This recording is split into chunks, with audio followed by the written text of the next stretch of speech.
Hi, Annalisa Six here from Lady of Leisure and the Sober Curator to give you your Aries February 2023 horoscope.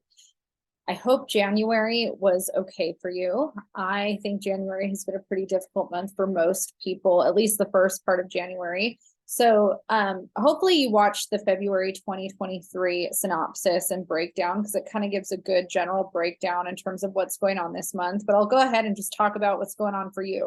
So Aries, you're starting to kind of shift into some new energy finally. It's a little less intense than it's been for you the last few months, which is nice.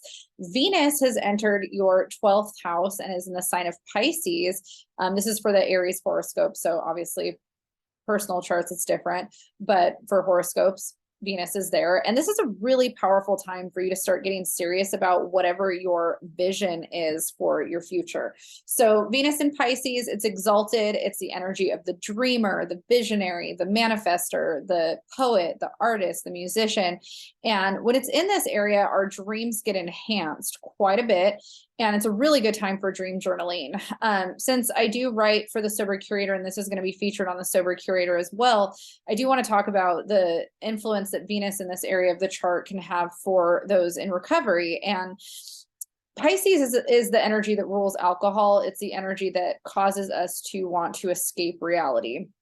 And a lot of us that end up in recovery are people that are prone to gravitating towards things that help us escape reality. And there's really positive ways to, well, okay, my Sag rising is going to get philosophical and woo woo. So bear with me. I know Aries can be a lot more linear, but I'm going to go there. Reality is subjective, right? It depends on what part of reality we're talking about. So in our Western world and modern era, we tend to look at reality as anything that we have a tangible, factual, from our human perspective, grasp on. So our idea of reality currently seems to be anything that can be scientifically measured and proven with data, right? Which I'm all for in terms of being human. I think there's huge benefits to viewing reality in that way. Once we start getting into the Piscean energy and Sagittarius energy, those two signs, we start thinking outside of that. We start expanding beyond what has been measured and what is fact, because in order to prove something, in order to have data, in order to find a fact, we have to be able to ask questions. And Sagittarius is the sign that tends to lend itself towards asking questions. And Pisces is the sign that lends itself towards fantasy and dreaming about the possibilities of what else could be out there. If it weren't for signs like Sagittarius and Pisces, we wouldn't have art. We wouldn't have culture. We wouldn't have things that make us think outside the box. And so really good examples of that are cartoons. Like cartoons are so great. I mean, when you're a kid and even as an adult, like adult cartoons, it's just like it opens up the way that our thoughts, our minds are so multifaceted and so complex that our physical and material world does not always have the ability to mirror back to us. And so what do we do as people? We create it. And Venus in Pisces is that creative energy. It's where those ideas begin to kind of be born, is Venus in Pisces. All Pisces placements, we could say that. Neptune in Pisces, Sun in Pisces, Moon in Pisces, even Saturn entering Pisces in March. Like Pisces just is that way. We dream something, even if it's totally out there and doesn't make any sense with what we can see in the material, tangible, and we bring it into form. If it doesn't exist, we create it. Water element and fire element signs are great at doing that. Capricorn and the signs that are ruled by Earth, like Taurus and Virgo, and even the air signs are really good. Like air is really good for finding the science of it, and the Earth signs are really good for bringing it into physical reality. And so that's magic, right? That's the four elements, and that's manifestation. That's magic at work. And so when we are able to look at our horoscope and kind of see what's going on, it's like everyone's experiencing Venus and Pisces, but where it's happening for Aries is this really important gestation period, like kind of pocket where you're able to dive into that realm more easily and see outside of the box, see out of the linear box, and see what other possibilities are out there, or think in these ways that might seem a little crazy to some, but maybe there's a way to make it into a reality that makes sense. Where it gets dangerous for people in recovery is that if you're not utilizing that energy in a positive way, you can fall into wanting to use it to escape responsibility. And that's the part that's really unhealthy. And that's the part when people become addicts and start to, if you're procrastinating, you're avoiding something in yourself, and it could be literal, it could be like procrastinating and avoiding a real responsibility or something you need to do, or it could be procrastinating and avoiding something in yourself, right? And so there's this new show on Netflix called Mind Your Manners that is about a woman who teaches etiquette classes. And I actually found it really endearing. At first I was like, I don't know, I don't think this is for me. I'm like the least, I do not have good etiquette. I'm like not that person. And my mom is really into that. And I feel like I was like, this is a show my mom would probably like, but I had nothing to watch. I put it on. And I actually found it really endearing how much of a modern take it has on etiquette. It didn't feel really rigid. It felt fun. It felt clean and fun.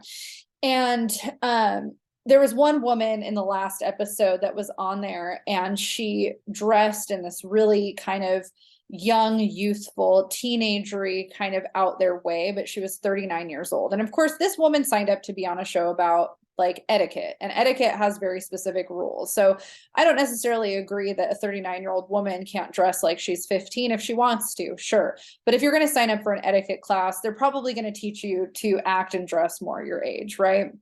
And so that's what she was kind of trying to figure out, like why do you feel the need to dress in this kind of youthful way that really kind of hides who you actually are and maybe makes people not take you seriously or respect you? And they kind of deduced that it was her way, like since she already didn't feel like she fit in, it was her way of kind of just becoming even more out there, because it was better than feeling like she didn't belong anywhere, right? My point in bringing this up is that she was finding a way to escape herself through her fashion, which I'm totally pro self-expression through fashion. I do it. I love it. I'm wearing this fun sweatsuit that I got, that I like to wear a different sweatsuit for every video. And, I'm super into all of that stuff, but her self-expression was actually diminishing her strengths. It was like almost a distraction versus elevating her and making her look like somebody put together that had it together. And she did have it together. So it was like, don't you want to present yourself in this way that earns more respect and kind of, isn't you trying to hide kind of these insecurities in this outlandish way? And it was really interesting because I wouldn't have had that thought process. I would have just been like, whatever, she's 39, she should be able to dress however she wants.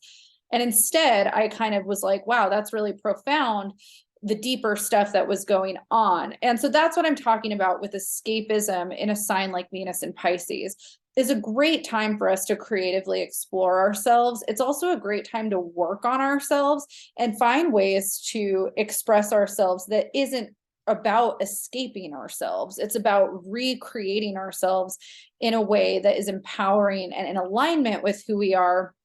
And yes, maybe we get out of the mundane parts of reality in a fun way that's not damaging or destructive, like overeating, over consuming alcohol or feeding into our addictive nature, because we can make anything into an addiction. We can over exercise, we can over plan, we can overdo, that's a very common thing for a lot of Aries people, is to be a very, very extrovertedly thinking that you need to do it all the time yourself by yourself.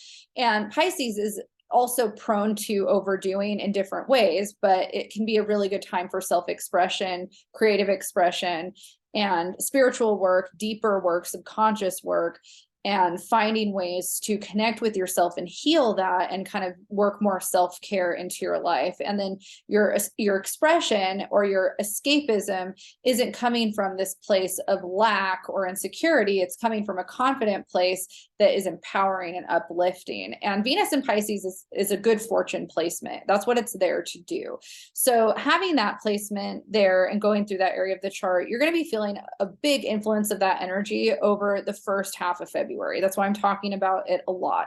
Then at the end of February, on the 20th, right as we're entering Pisces season, so we still have all of this Piscean energy about to come into the fold, Venus actually will be entering your sign of Aries. And so once Venus enters Aries, some of that gestation that was happening under the surface, the self-care, the self-love, finding ways to kind of creatively be in yourself that are positive, you're going to feel like you're ready to maybe birth some of that or take more action around it with Venus and Aries.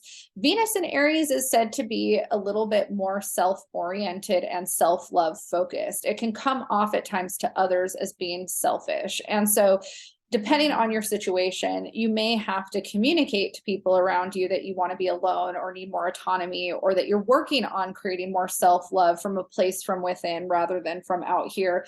And that you need to kind of just be in that pocket and for nobody around you to take it personally, because that's something that can sometimes happen when we need boundaries with people while we work on ourselves, right? But it's going to be good for you. It's great for you in terms of working on who you are to yourself and building self-confidence. And you might just feel that boost anyways. You might just feel like, oh, something energetically just feels like it shifted. Because Pisces, even though I personally love Piscean energy, for a lot of people, it can be really uncomfortable because it's too emotional, too in the depths, too many wild, crazy dreams, stuff like that. So you might feel a little bit, depending on the rest of your chart, once Venus enters Aries, you might feel kind of this nice refresh. Mercury is going to be in Capricorn at the beginning of January. And so that's, going to be squaring Aries. And so there might still be some tension around your mental process, but you might actually find that you're able to really start putting some things into motion when it came to plans that you had that weren't necessarily going the way that you wanted them to go while Mercury was retrograde and Mars was retrograde. And that's going to be really influencing your communication at work specifically in a really positive way at the beginning of the month of February. So February is a really good month for you to kind of get moving forward on things that you've had on the docket with work, like updating policies, updating kind of like the structure and routines that you have around that. It's not so much focused on routines as it is just kind of how you're doing your work in the world. But those are kind of things with Capricorn, like making lists and kind of making sure that you're doing your due diligence and staying disciplined in the ways you need to with your work, and the way that you're communicating and getting kind of really on top of everything, like the responsibility aspect and kind of holding it all down, is really supported and beneficial for you at the beginning of February.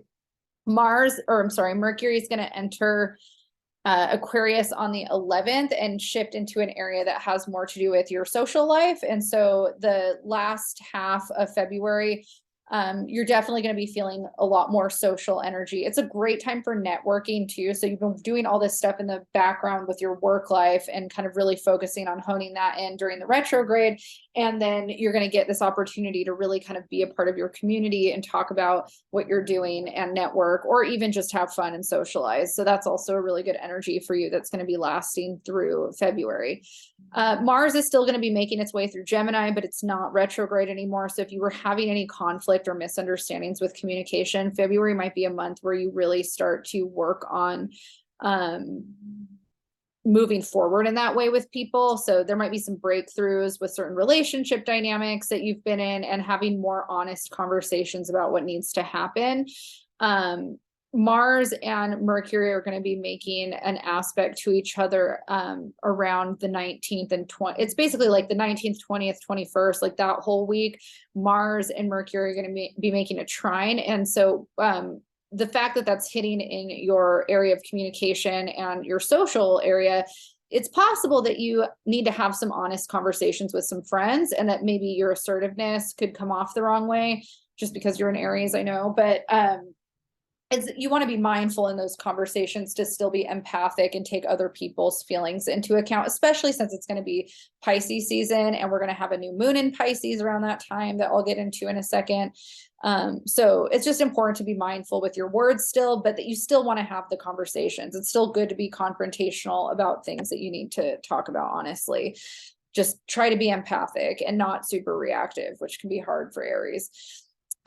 Jupiter's still going to be in Aries for the month of February. So again, like once Venus and Jupiter are both in Aries together at the end of the month, you're totally going to want to level up. You're going to feel like this need to expand your horizons and who you are.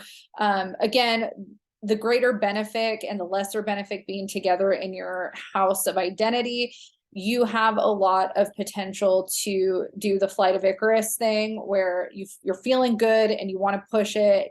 Do it like feel good, push it, but you need to be mindful that you're not getting ahead of yourself or that you're not doing the larger of life thing where humility comes and has to knock you in the ass by March. So just be careful about that. Saturn is still going to be in Aquarius where it's been in your chart for a while now. So I'm not going to talk too much about that. And we're going to move past the outer planets. They've kind of been doing the same thing. If you want more of a synopsis on what they're doing, watch the February 2023 one. There's definitely some stuff happening, but it's not too relevant right now. So let's talk about the full and the new moon for Aries. So the full moon is going to be at 16 degrees Leo on February 5th. And so where that's affecting the Aries horoscope has a lot to do with self-expression and how you're moving through the world. So this is going to be a time where you're evaluating friend groups, you're evaluating the people that you surround yourself with, and you might feel a desire to be around the people that you love. And Leo also is a sign that tends to need a lot of validation and reassurance. And so that might be something that you're feeling around this full moon too, is are the relationships that I have validating who I am, and do I feel good when I'm, kind of around these people, the social circles. It's also a really good time to reignite our creative fire, our creative energy. And so if you've been feeling like that's lacking, February 5th, you might feel this need to reignite that. It's a really good time.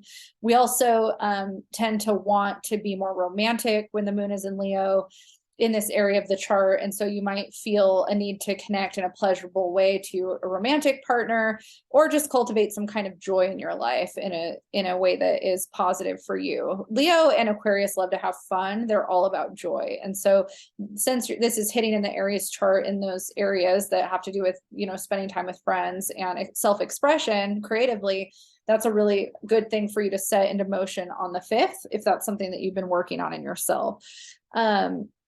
The new moon we have right after the sun moves into Pisces on the 19th, and that's actually happening on February 20th at 1 degree Pisces. And so again, we're going to have kind of this theme for you that has a lot to do with your subconscious and how you're processing your feelings and the things that are underneath.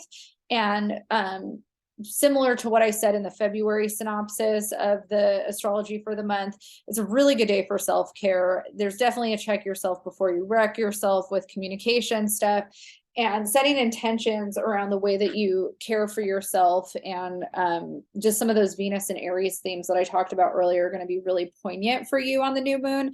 And, one of the things that Aries can do when Aries is feeling a little bit more autonomous or a need to separate sometimes is doing it a little to an extreme when you feel that way. And so just remember, it's a season that you're feeling. So you might feel a need for autonomy and some self-care and some introspection, but you're going to get to a point where you're going to feel social and want connection again. So make sure that when you're making those boundaries with people and going more into this self-focused time during the new moon and some of this more Aries centralized focused energy, that you don't think you have to make such big boundaries that you shut people out in an aggressive way where you're going to wish you had them later. And I think that's a hard lesson that sometimes the more autonomous signs have to learn, like Aries and Capricorn, Scorpio, Leo, Pisces, some of these signs that have more of this introverted, isolated, Cancer nature. Sometimes when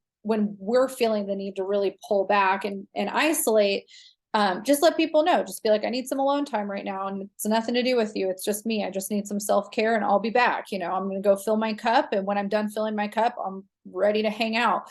And sometimes that's all you have to say. Otherwise, some people can get their feelings hurt and not understand. You know, it doesn't need to be these big swings of, oh, now I need alone time, I hate everybody, or now I need social time and I don't have any friends. You know, you can find a balance and just use your words, essentially, which I think for Mars and Gemini, where it's been passing through the chart for Aries, learning to use your words effectively has been a big theme for Aries. In that way, and knowing how to have healthy confrontation and really talk and work things out is important. So, you know, and this is very general. This is general for the Aries sun and rising. Some Aries are great at this stuff and have worked on it, and you might not feel like that's something you need to work on. Some of the younger Aries that are still navigating that might be like, yeah, I really need to work on communicating boundaries and not blowing things up and hurting people's feelings. So it just depends on where you're at in your journey in that way. But those are themes that are coming up. So just make sure you schedule out some of that isolation time towards the end of the month around that new moon that's happening on February 20th. All right, that is your horoscope for the month of February, Aries, sun and rising. Good luck.